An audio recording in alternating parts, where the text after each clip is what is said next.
이 시간 하나의 질문으로 설교의 문을 열고자 합니다. 여러분들은 살면서 가장 기쁘셨던 순간이 언제였습니까? 가장 기쁘셨던 순간이 언제였습니까? 그리고 반대로 여러분들의 인생 가운데서 가장 마음 아팠던 순간이, 가장 낙심했을 때가 언제셨습니까? 제가 이렇게 질문을 드리고 각자 속에서 대답을 하셨으리라 생각이 되어집니다. 그 정답들을 모아보면 각기 다른 이유로, 각기 다른 순간들로 기뻤고 행복했고, 그리고 각기 다른 이유로 낭망하고 마음 아팠던 순간을 보냈을 것이라 생각되어집니다.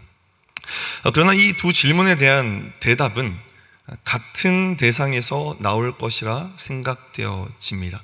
그 대상은 바로 사랑하는 사람들이라는 것입니다. 우리는 저마다 모두 사랑하며 살아왔고 지금도 우리는 사랑하며 살아가고 있습니다. 아멘입니까? 아멘. 그리고 그 사랑이 때로는 우리를 기쁘기도 했고 우리를 세워주기도 했고, 그 사랑이 때로는 우리의 마음을 찢기도 했고 우리의 마음을 어렵게도 했다라는 것이죠. 우리는 매주 수요일 이 20세기 영국의 위대한 사상가 중 한 명인 이 C.S. 루이스의 책들을 살펴보고 있습니다. 우리는 오늘 그의 역작 네 가지 사랑이라는 책을 통해서 이 사랑에 대한 이야기를 함께 나눠보려고 합니다. 여러분, 이 책에서 저자는 이렇게 강하게 경고하면서 책을 시작하고 있습니다. 사랑은 신이 되기 시작하는 순간 악마가 되기 시작한다. 다시요. 사랑은 신이 되기 시작하는 순간 악마가 되기 시작한다라고 이 책을 시작하고 있다라는 것이죠. 여러분, 사랑과 악마라는 대상은 너무나 달라 보입니다. 결코 함께 할 수 없을 것 같은 대상 둘이라는 것이죠. 그러나 사랑이 곧 우상화되기 시작하면, 사랑이 곧 신의 자리에 앉기 시작하게 된다라면 그것은 사랑이라는 이름 이외의 모습을 가지게 된다라는 것을 이 저자는 설명해주고 있다라는 것입니다. 그래서 앞서 질문에 대한 대답과 같이 우리는 사랑을 떠올릴 때면 행복하고 기쁜 마음만 떠올리는 것이 아니라 우리는 부정적인 감정을 떠올리기도 한다라는 것이 바로 이 사랑이라는 것이 신의 자리에 앉아 악마화되었기 때문이라고 우리는 확인할 수가 있는 것이지요.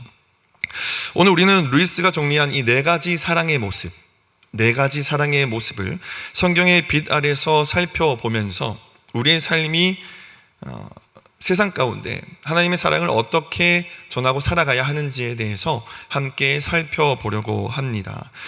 먼저 애정에 대해서 살펴보려고 합니다. 헬라어로 스토르게라는 단어입니다. 여러분이 애정에 대한 특징은요, 익숙함과 관련되어 있습니다. 익숙함이요. 이 애정의 사랑을 하기 위해서는요, 어떤 특별한 조건이 필요하지가 않습니다. 그저 친숙한 대상이라는 이유가 있다라면 그것으로 이 애정이라는 사랑을 하기에는 충분한 조건이 갖추어진다라는 것이죠. 그래서 이 사랑은 가장 순수하고 가장 폭넓은 사랑이라고 이야기를 합니다. 보통 부모와 자식 간의 관계에서 할 수 있는 사랑, 이것을 애정이라고 표현합니다. 성경 속에서 가장 아름답게 애정이 드러나고 있는 사건이 어떤 것이 있을까라고 생각해 봤을 때 누가복음 15장에 나오는 이 탕자와 아버지의 이야기를 들 수 있을 것 같습니다. 아버지의 재산을 미리 달라고 요구하고 집을 떠난 아들, 이 얼마나 불효자의 모습입니까? 아버지가 아직 버젓이 살아 계신데 아버지 유산을 미리 좀 당겨서 저에게 허락해 주십시오. 예나 지금이나 있을 수가 없는 일입니다.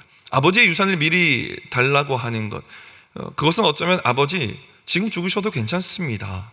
저는 돈만 있으면 됩니다.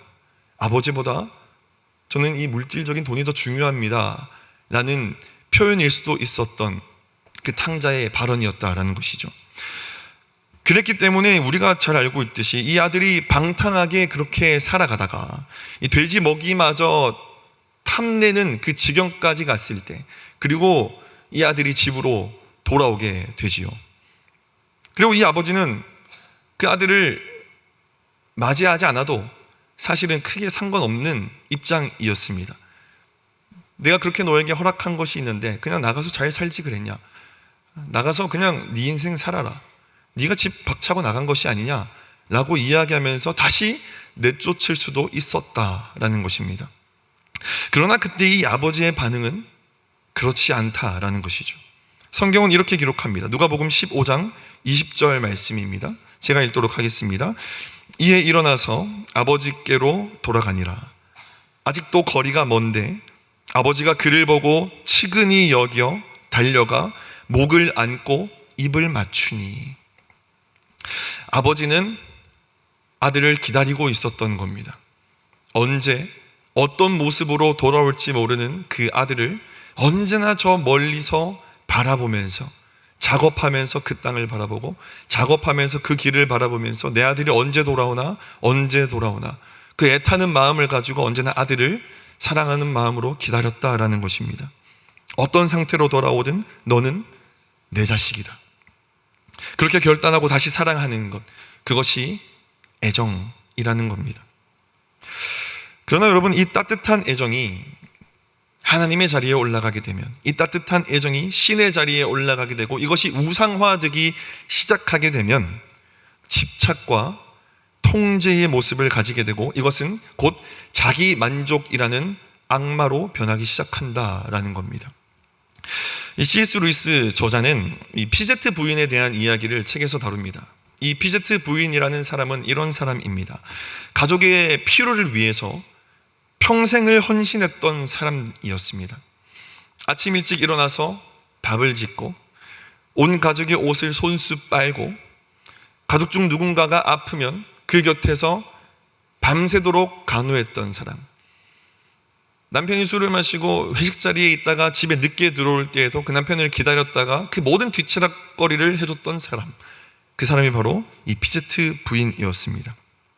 그녀는 그렇게 늘 가족들을 사랑하면서 가족들에게 이렇게 이야기를 했습니다. 나는 오직 너희를 위해서 이렇게 하는 거야. 나는 오직 너희를 위해서, 우리 가족을 위해서 이렇게 하는 거야. 부모로서 마땅한 사랑이 담긴 헌신의 모습입니다.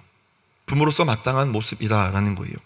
그러나 여러분, 이 말 속에 피제트 부인의 욕망이 숨어 있다라는 겁니다. 그것은 자신의 헌신 속에서 자신이 가족에게 사랑하기 위함이다, 내가 그래서 이렇게 했다라고 이야기하는 그 속에서 그 가족들이 자신의 통제 안에 있어야 한다라는 그 욕망을 비추고 있었다라는 겁니다. 내가 이만큼 사랑하니 당신들은, 우리 가족들은 그만큼 내 통제 안에 있어야 한다라는 자기 욕망의 악마화가 시작되었다라는 것이죠. 가족들이 원하지 않는 일도 때로는 사랑이라는 이름으로 강요하고, 자녀가 독립하려고 하면 서운해했습니다. 비극적인 것은 피제트 부인이 세상을 떠나자 가족들은 슬퍼하면서도 한편으로는 숨통이 트이는 것을 느꼈다라고 고백했다라는 거예요. 사랑하는 여러분, 이 애정이라는 사랑이 이 신의 자리, 즉 우상화될 때면 이 사랑 안에 증오의 씨앗이 심기게 되고 우리 마음 가운데 자라나게 된다라는 것입니다. 그렇게 진짜 애정에는 조건이 있습니다. 진짜 애정이라는 사랑을 하기 위해서는 조건이 있다라는 거예요. 그 애정이 진짜 사랑으로 전달되려면 언젠가 애정을 쏟아붓는 자신을 불필요한 존재로 여기게 되는 것을 목표로 사랑해야 된다라는 것입니다. 내가 너에게 사랑한 것이 결국엔 너가 나중에 장성하게 되고 네가 나중에 그 사랑을 받고 살아가는 삶 가운데 더 이상 내가 필요하지 않아도 괜찮다라는 것을 목적으로 두어야 한다라는 것이죠.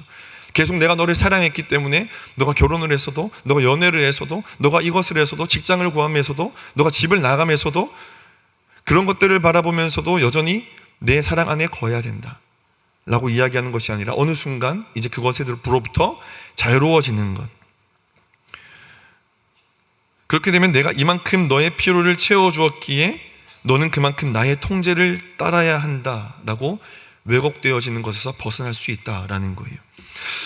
여러분, 우리들의 애정의 모습은 어떻습니까? 자녀와 부모, 부모와 자녀도 마찬가지죠. 이 애정의 관계 속에 있는 이들에게 우리의 애정이라는 사랑이 말 그대로 선물이 되고 있습니까? 아니면 사랑이라는 이름으로 상대방의 숨을 막히게 하는 집착이 되고 있습니까? 지금 여러분들은 어떻게 사랑하고 계십니까? 우리 두 번째 사랑을 한번 살펴보길 원합니다. 두 번째 사랑은 이 필리아, 우정이라는 사랑입니다. 저자는 우정에 대해서 매우 인상적인 정의를 내립니다. 우정이라는 것은 뒤에 나오는 에로스와 같이 연인들과 같이 서로 마주보는 사랑이 아니라 같은 방향을 바라보는 사랑이 바로 이 필리아, 우정이라는 사랑이라는 거예요. 연인은 서로를 바라봅니다. 그렇게 서로를 바라보면서 눈을 맞추고 상대방의 모든 것에 집중하는 사랑이지요. 그러나 여러분, 우정, 친구는 다릅니다. 친구는 같은 것을 함께 바라보는 사랑입니다.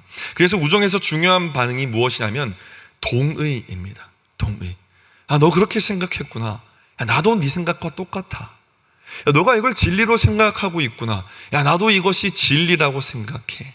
너가 이 사람에 대해서 이렇게 생각하고 있구나. 나도 너와 똑같이 생각하고 있다. 이 동의가 일어난다라는 것, 그 마음이 어떤 사람과의 관계에서 내 마음에 그런 반응이 일어난다라고 한다면, 그 둘의 관계에서 그 반응이 일어나고 있다라고 한다면 그것은 우정이라는 사랑이 시작되고 있다라는 증표입니다. 성경에서 우정이 아름답게 나타나는 장면은 이 바울이 크레타 섬에서 사역하고 있는 이 디도와 그와 함께하는 사람들을 표현했던 그 표현에서 우리는 이 우정이라는 사랑을 확인할 수가 있습니다. 디도서 3장 15절 말씀입니다. 제가 읽도록 하겠습니다. 나와 함께 있는 자가 다 너에게 무난하니 믿음 안에서 우리를 사랑하는 자들에게 너도 무난하라. 은혜가 너희 무리에게 있을지어다. 아멘. 여러분, 흥미로운 것은 이 바울은 우리를 믿는 사람들, 우리를 따르는 사람들이라고 표현하지 않고 필리아라고 안에서 우리를 사랑하는 사람들이라고 표현하고 있다는 겁니다. 그리고 여기서 사용하는 이 사랑이라는 것이 필리아라는 우정이라는 단어입니다. 서로 다른 지역에서 살아가고 서로 다른 문화권에서 살아왔고 서로 다른 인종으로서 살아가고 있는 사람들입니다.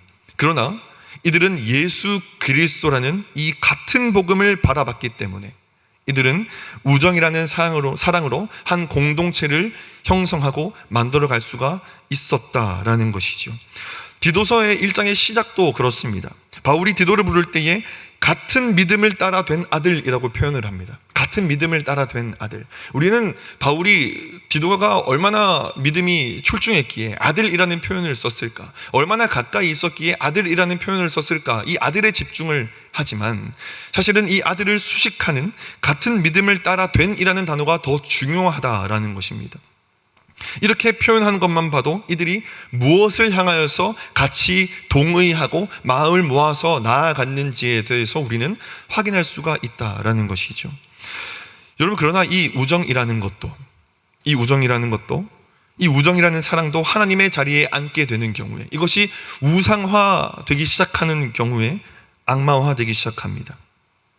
그것은 우정이 집단적 우월감과 그리고 교만에 사로잡힐 때입니다. 다시요. 집단적 우월감과 교만에 사로잡힐 때 이 우정이라는 것은 악마화되기 시작한다라는 거예요. 대표적으로 바리새인들이 그러했습니다. 좋은 목적에서 그들의 정체성을 지켜나갔습니다. 율법을 지켰고 거룩한 삶을 지켜나갔고 하나님의 백성의 정체성을 본인들은 구약의 말씀을 따라 보존하려고 했으나 어느 순간부터 그들은 우리는 저 사람들과 다르다, 우리의 공동체는 저 사람들과 구별되어서 우리의 공동체는 너무나 거룩하고 저기는 악하다, 우리는 진리를 진짜로 수호하고 지키는 사람이고 저들은 그렇지 않은 사람들이다, 우리만큼 하지 못한다, 그런 집단의식에 사로잡히게 되었죠. 노골적으로 이렇게 기도합니다. 누가복음 18장 11절 말씀입니다. 바리새인은 서로 서서 따로 기도하여 이르되 하나님이여 나는 다른 사람들 곧 토색, 불의, 간음하는 자들과 같이 아니하고 이 세리와도 같이 아니함을 감사하나이다. 감사하나이다. 사랑하는 성도 여러분, 이 우정이라는 사랑, 처음에는 좋은 뜻으로 모였던 이 사랑의 모임이, 이 공동체가 어느 순간 외부인을 배척하고 자기들만이 옳다는 교만에 빠지기 시작했습니다. 그래서 저자는 악마화된 우정을 이렇게 표현합니다. 폐쇄적인 동아리다. 폐쇄적인 모임이다. 여러분, 이 모임은 우리가 속해 있는 교회 안에서도 언제든지 일어날 수 있는 모임입니다. 그리고 어쩌면 지금도 우리 교회 안에 일어나고 있는지 모르겠습니다. 수십 년을 함께한 구역의 식구들, 오랜 시간 동안 함께 섬겨온 사역팀의 팀원들, 그 모임들이 오늘 새로 들어온 사람들에게 혹은 오늘 우리 교회에 처음 나온 새가족들에게 우리는 어떤 모습으로 다가가고 사랑하고 있냐라는 것입니다. 무의식 중에 우리의 그 우정이라는 사랑이 장벽으로, 폐쇄적인 울타리로 세워지고 있지는 않은지 우리는 생각해 보아야 할 것입니다. 우리가 속한 공동체는 어떤 모습입니까? 같은 방향을 바라보면서 누구든지 그 예수 그리스도의 복음에 대한 풍성함을 누리는 공동체입니까? 아니면 그것이 우월감과 교만으로 나타나는 폐쇄적인 동아리의 모습입니까? 지금 여러분은 어떻게 사랑하고 계십니까? 세 번째 자연법의 사랑은 에로스입니다. 사랑에 빠진 상태인 이 에로스는 연인과의 관계에서 쉽게 확인할 수 있는 사랑이지요. 내가 이 사람에게 푹 빠진 것 같아, 어떤 이성에게 푹 빠진 것 같아 라고 생각했을 때 이 에로스의 사랑이 시작되었다라는 것입니다. 보통 에로스를 생각하면 이 육체적인 사랑만을 생각합니다. 그렇게 규정하는 경우가 많습니다. 저자는 조금 더 넓은 범위에서의 에로스의 사랑을 정의하고 있습니다. 단순히 육체적인 사랑과 육체적인 기쁨과 행복을 추구하는 것을 넘어서 상대와 함께라면 불행조차 감수하려는 숭고하고 무서운 힘을 가지고 있는 사랑이 바로 이 에로스다라고 표현하고 있다라는 것이죠. 그래서 사랑에 빠진 사람들을 보면 무엇이든지 물불 가리지 않고 할 수 있게 되는 것입니다. 여러분, C.S. 루이스의 인생을 담고 있는 영화가 있습니다. 1955년에 개봉한 이 샤도우 랜드라는 영화인데요. 이 영화의 마지막 부분을 보면 이 루이스가 본인이 생각했던 사랑이 어떻게 확장되었는지를 하나의 이야기를 통해서 우리에게 전해주고 있습니다. C.S. 루이스는 이 미국인인 조이라는 여자를 아내로 맞이하게 됩니다. 그런데 이 조이라는 여자는 결국 골수암 판정을 받게 되고 시한부의 삶을 살아가게 되지요. 어느 날 비가 오고 헛간에 비를 피하러 들어간 그 둘은 그 자리에서 C.S. 루이스가 그 조이에게 이렇게 이야기를 합니다. 나 지금 너무 행복하다. 나 지금 너를 사랑하기에 너무나 행복하다. 그렇게 자신의 사랑을 고백했지만 이 조이라는 여인은 C.S. 루이스에게 이렇게 이야기합니다. 그것은 온전한 행복이 아니야. 나는 곧 죽어. 그 고난까지도, 그 고통까지도 함께 갈 수 있는 것, 그것까지 함께 싸매어서 나아갈 수 있는 그 사랑, 그것이 바로 진짜 에로스야 라고 이야기를 하죠. 그렇습니다. 에로스는 고통도 죽음도 마다하지 않고 있는 사랑의 힘이 바로 에로스입니다. 여러분, 그러나 중요한 것은 그러한 숭고함 때문에 사람들은 이 에로스를 마치 절대적인 것으로 착각합니다. 이 에로스의 사랑이 최고의 사랑인 것처럼 착각하고 살아갈 때가 참으로 많이 있다라는 것입니다. 그래서 선뿐만 아니라 이 사랑이 최고이기 때문에 악을 향해서도 무슨 일이든지 거침없이 나아갈 수 있게 만드는 이 사랑의 존재가 에로스이기 때문에 우리가 이 에로스의 사랑을 악마화하기 시작하면 그렇게 부정적인 곳에 이 숭고한 사랑이 사용될 수도 있다라는 것입니다. 또한 이 에로스의 감정은 이 현실이라는 문제와 이 시간이라는 유한성 앞에 언제나 사그라들기 시작하는 유한한 사랑이라는 것입니다. 절대적으로 생각하며 우상화하며 살아가지만 그렇지 않다라는 것이죠. 이 에로스를 우상화한 사람의 입에서 나오는 것은 바로 이런 이야기입니다. 내가 더 이상 너에게 그 감정이 느껴지지 않기 때문에 우리의 사랑도 끝난 것 같아. 내가 더 이상 너에게 그 감정이 느껴지지 않기 때문에, 내가 더 이상 그 연애 때의 감정이 느껴지지 않기 때문에 난 더 이상 너를 사랑하지 않는 것 같아 라고 말하는 그 부분 자체가 그 에로스를 우상화시킨 사람들의 특징이다 라고 C.S. 루이스는 이야기하고 있다라는 것입니다. 그래서 루이스는 더 높은 규범과 더 높은 차원의 사랑으로 단련되지 않으면 이 에로스는, 그리고 앞에 두 애정과 우정이라는 사랑은 결국 악을 향해서 물불 가리지 않고 자신을 위해서 그 사랑이 사용되는 악마화에 이르게 된다라는 것입니다. 그래서 우리는 지금 이 시간 그 높은 차원의 사랑, 그 높은 차원의 규범의 사랑인 자비를 함께 살펴보려고 합니다. 여러분, 애정과 우정, 이 에로스라는 것은 우리가 지금 짧게 살펴봤지만은 저마다 사랑하는 이유들이 존재합니다. 그러나 이 하나님의 자비, 이 하나님의 자비의 사랑은 우리들의 연약함, 때로는 우리들이 사랑스럽지 못한 모습에도 불구하고 주어지는 그 용서와 끝없는 사랑을 베풀어 주시는 그 하나님의 온전한 사랑이라는 것입니다. 즉, 하나님의 사랑의 자비에는 그 어떤 이유도 달리지 않는다라는 것이죠. 오늘 본문이 그 하나님의 위대한 사랑, 그 자비에 대한 것을 잘 나타내고 있습니다. 본문 9절에서 10절 말씀 우리 한 목소리로 읽도록 하겠습니다. 함께 읽겠습니다. 하나님의 사랑이 우리에게 이렇게 나타난 바 되었으니 하나님이 자기의 독생자를 세상에 보내심은 그로 말미암아 우리를 살리려 하심이라. 사랑은 여기 있으니 우리가 하나님을 사랑한 것이 아니요 하나님이 우리를 사랑하사 우리 죄를 속하기 위하여 화목제물로 그 아들을 보내셨음이라. 아멘. 하나님의 자비의 사랑이 사랑받을 이유가, 사랑받을 자격이 전혀 없는 죄인 된 우리들의 삶 가운데 실질적으로 허락되었고 나타났다라는 것입니다. 우리가 먼저 하나님을 사랑한 것이 아니요 하나님이 먼저 우리를 사랑하셨다. 로마서에서 기록되었듯이 우리가 여전히 죄인 되었을 그때에 예수 그리스도는 십자가를 통하여서 우리에게 구원을, 사랑을 확증하셨다라는 것입니다. 우리는 때로는 결핍을 채우기 위해서 사랑을 이용했고, 우리들의 어떠한 필요를 채우기 위해서 사랑을 이용했습니다.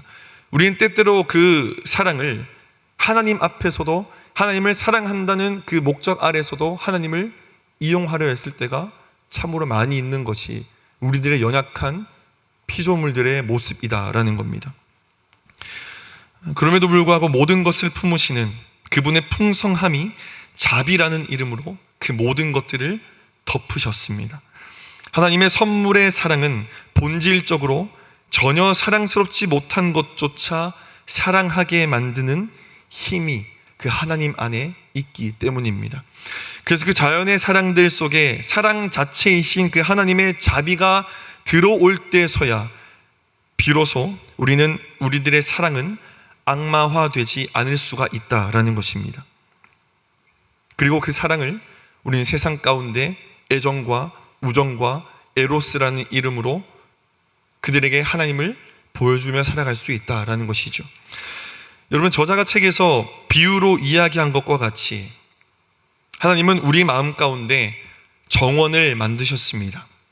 그 정원에는 애정이라는 풀도 있고 우정이라는 꽃도 있고 에로스라는 나무도 있습니다. 하나님은 그 정원 가운데 우리에게 그 정원을 관리하는 정원사로 우리에게 그 직무를 맡기셨다라는 것이죠. 여러분, 정원이 방치되면 잡초가 무성하게 자라고 그곳은 황무지가 되어버립니다. 그것과 마찬가지로 인간의 본성, 인간이 하는 그 사랑 또한 스스로를 잘 가꾸지 않으면 본연의 아름다움을 잃어버리게 되고 지저분하게 되어버린다라는 것입니다. 여러분, 그렇다고 우리가 아무리 정원을 나의 힘으로 가꾸고 사랑하고 관리한다 하더라도 비와 햇빛과 바람이라는 그 외부의 도움이 없다면 꽃을 피울 수 없고 풀이 아름답게 자라날 수 없고 나무가 자라나서 열매를 맺을 수 없는 것과 같이 우리의 인간 본성도 하나님의 자비하심 없이는, 하나님의 자비하심에 대한 하나님의 풍성하신 그 아가페의 사랑이 없이는, 그 근원적인 사랑이 없이는 에너지가 공급되지 않고 생명력을 가질 수 없게 된다라는 것입니다. 그 하나님의 아가페적인 사랑 없이는 애정과 우정과 에로스의 사랑이 온전해지지 못한다라는 것입니다. 우리는 그렇게 자연법의 사랑, 그 세 가지의 사랑을 행하며 살아가기 전에 먼저 우리를 향하신 하나님의 풍성한 사랑을 인정하고 경험해야 할 것입니다. 여러분, 우리는 여러 사랑을 하는 삶을 살아가는 상황 가운데 우리들의 연약함을 직면하게 되고 그로 인해 나의 사랑이 악마화되는 것을 매일매일 지켜보면서 살아가게 되는 것이 우리들의 인생인 것 같습니다. 그래서 때로는 그저 다른 사랑에 집중하지 않고, 그래서 내가 세상에 악을 행하지 않고 악마화시키지 않고 내 자녀와 내 사랑하는 사람들에게 상처 주지 않고 그저 하나님께로부터 받은 그 자비만을 묵상하고 자비만을 바라며 그것으로 충분한 인생으로 살아가는 것이 어쩌면 더 현명한 것이 아닌가 생각되어질 때가 종종 있습니다. 신학자 아우구스티누스의 이야기를 하면서 설교를 마무리하려고 합니다. 신학자 아우구스티누스가 이 고백록에서 이렇게 이야기합니다. 언젠가 반드시 죽고 사라질 피조물들에게 사랑을 다 주지 말라. 인간은 영원불멸한 하나님께만 마음을 두어야 한다라고 이야기를 했습니다. 여러분, 이 글을 적은 아우구스티누스의 상황을 우리는 이해할 수 있어야 합니다. 이 아우구스티누스가 글을 적었던 상황은 자신이 가장 친하게 여겼던 친구가 죽을 때 아우구스티누스가 이 고백을 했다라는 것입니다.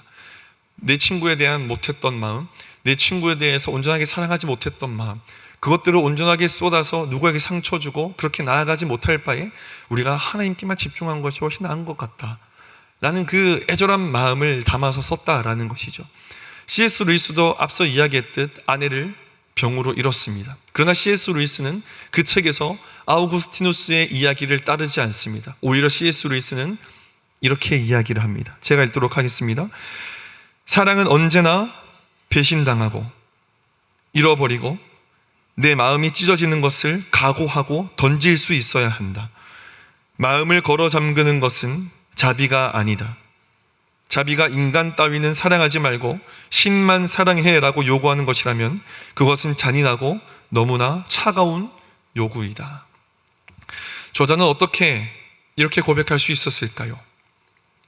어떻게 이렇게 사랑하기 위해서는 모든 것을 걸고 무너지더라도 찢어지더라도 다시 뛰어들어라 라고 이야기를 할 수 있는 것일까요? 그것은 바로 C.S. 루이스가 경험한 예수 그리스도의 사랑 때문입니다. 예수 그리스도의 자비의 사랑은 사람들에게 늘 배신당했습니다. 예수 그리스도의 그 자비의 사랑은 언제나 정확하게 제시되었으나 언제나 사람들에게 잃어버린 바 되었습니다. 육체가 찢어지는 것을 각오하고 이 땅 가운데 육신의 몸을 입고 우리에게 찾아오셨습니다. 모든 것을 걸어 잠근 그 상황 가운데서도 주님은 제자들을 사랑으로 찾아가셨습니다. 그렇게 우리는 주님을 따르는 자들로서 우리는 삶 가운데 여전히 실패하더라도 그 사랑을 주님께 받은 자들로서 온전하게 그 사랑을 따라 예수 그리스도의 사랑을 따라 세상 가운데 전할 수 있어야 한다라는 것입니다. 우리는 오늘 살아가며 사랑하기로 결단하고 또 넘어질 것이 뻔하지만 간절히 바라기는 그럼에도 불구하고 여전히 우리를 자비라는 사랑으로 품으시는 그 하나님의 사랑을 바라보며 실패하더라도 넘어지더라도 계속해서 세상 가운데 그들이 사랑을 통해서 하나님을 알게 된다라는 그 고백처럼 우리의 그 부족한 사랑을 통해 세상 가운데 하나님을 전하시게 되는 그런 복된 삶을 살아가는 저와 여러분 되시길 간절히 소망합니다. 우리 함께 본문 11절 12절 말씀 읽고 함께 기도하도록 하겠습니다. 함께 말씀 읽도록 하겠습니다. 사랑하는 자들아, 하나님이 이같이 우리를 사랑하셨은즉 우리도 서로 사랑하는 것이 마땅하도다.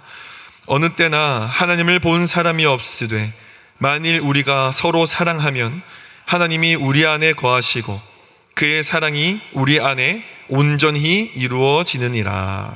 아멘. 사랑의 하나님 아버지, 오늘도 귀한 말씀으로 우리를 찾아와 주시니 참으로 감사합니다. 우리가 사랑한다고 말하면서도 때로는 집착하고 때로는 비교하고 누군가에게 상처 주며 살아왔음을 고백합니다. 우리 안에 있는 부족하고 연약한 사랑을 주님의 자비로, 그 아가페적인 다음 없는 자비로 새롭게 하여 주시옵소서. 먼저 우리를 사랑하신 그 사랑을 기억하게 하시고 받은 사랑을 흘려보내는 복된 삶을 살아갈 수 있도록 주님 함께하여 주시옵소서. 주님, 그래서 가정에서, 교회에서, 세상 가운데서 하나님의 사랑을 드러내는 복된 주님의 백성들 되게 하시고 우리 상당교회가 사랑으로 하나 되어 하나님 나라를 세워나가는 공동체 될 수 있게 주님 돌보아 주시옵소서. 오늘도 말씀을 붙들고 살아갈 힘과 은혜를 허락하여 주실 줄 믿사오며 사랑이 많으신 예수 그리스도의 이름으로 간절히 기도드립니다. 아멘.